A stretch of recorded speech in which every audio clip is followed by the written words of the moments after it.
小孩久咳不止是咳嗽变异性哮喘吗？给您4个鉴别的方法。有一种小孩的咳嗽是咳嗽变异性哮喘，那么哪些咳嗽才可以考虑呢？根据首都儿科研究所专家的观点，总结有4点：一是咳嗽时间较长，超过4周，并且多数在结束过敏源受到冷空气刺激，或者闻到油漆等刺激性气味时出现阵发性的刺激性咳嗽，也有的在运动和情绪激动的时候发生。这种咳嗽以干咳为主，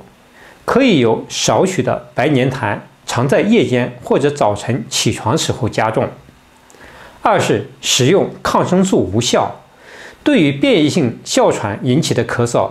由于它的病因不是炎症引起，因此长时间使用抗生素几乎无效。患者可能反复更换多种抗生素，包括阿奇霉素、红霉素、青霉素或者头孢类，都没有效果。三是对抗过敏的药物比较敏感，如果使用孟鲁斯特扩张支气管的茶碱类或者雾化吸入等治疗，效果较为明显，说明这是过敏引起的咳嗽。四是有过敏史可循，患者多数自己有过敏，或者患儿的家长有过敏性家族史。如果孩子久咳不止，具备上述的条件，建议家长带孩子找呼吸科专科医生就诊，明确诊断，对症治疗才会起到很好的效果。